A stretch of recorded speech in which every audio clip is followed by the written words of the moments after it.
Our group for this social sustainability assignment consists of David, Aria, Trina, and Emma. We will be doing our presentation on the topic, is grass-fed finished beef better? We will be discussing the background of grass-fed as well as discussing the process it takes to be considered grass-fed. We will be going through the nutritional benefits that grass-fed offers compared to grain-fed livestock. We will also be discussing the effects on the grass-fed production that it has on the environment. And we will be providing an overall conclusion on the topic based on the information we found. The background information. The grass-fed trend is driven by consumers. This is due to both facts and unfounded opinions. Some consumers who are gluten-free believe they should not be eating grain-fed beef. This is untrue. Other consumers move towards grass-fed due to nutritional reasons, which David will be discussing later. The trend continues to grow with consumers purchasing more and more grass-fed or finished beef. Grass-fed beef refers to cattle that was pasture raised for the first part of its life, eating grass, but when it hits the correct age, the cattle are moved to a feedlot where they are finished with grain.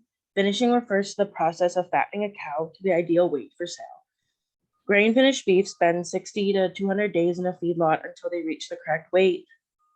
While grass finished beef means that the cattle received a grass or forage diet their entire lives.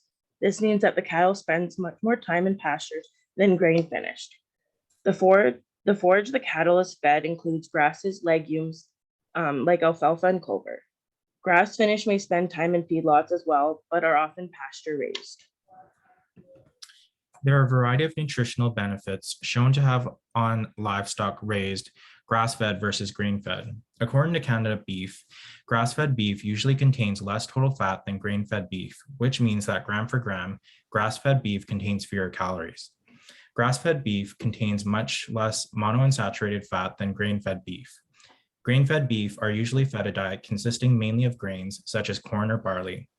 This process increases their weight faster and makes the meat more marbled, thus increasing their monounsaturated fats. Grass-fed also contains 5 times the amount of omega-3s, as well as higher amounts of vitamin A and E. Additionally, grass-fed contains twice the amount of the fatty acid, conjugated linoleic acid, compared to grain-fed. And overall, grass-fed tends to be richer in overall antioxidants. Many people believe that grass-fed beef is better for the environment, but that is not the case. Cows emit methane.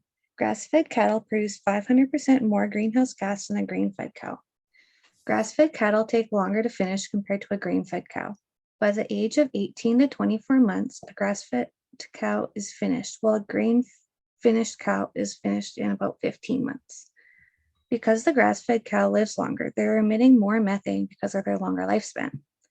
According to beefresearch.org, the combination of consuming a higher energy, lower forage diet, shorter time spent on feed during finishing, and a heavier carcass weight translate to an 18.5 to 67.5% lower carbon footprint for grain-finished beef compared to grass-fed beef. Grazing cows are said to help the grass grow faster and increase the soil's health. As carbon dioxide is sequestered from the atmosphere and absorbed into the ground, the amount of methane in the atmosphere is reduced. This minor factor is unlikely to compensate for the amount of methane that has already been emitted. As you can see, grass-fed beef is not better for the environment compared to conventionally grown beef. So in conclusion, by consumer demand, grass-fed and finished beef is the better choice because of the nutritional value with higher omega-3s and is a leaner meat. Although the meat does not have the same marbling effect as grain-fed and finished product would, which is what the consumer is looking for. Although grass-fed and finished is better in nutrition because it takes longer to finish the cow before slaughter, the cow produces a higher amount of greenhouse gas emissions than grain-fed and finished. With that, grass-fed and finished cows return a high level of nutrients back to the soil, but not enough to balance out the emissions rate. Between grass and grain-fed finished cattle, there are enough differences to show the benefits of the nutritional value and the environmental damage that follows with it.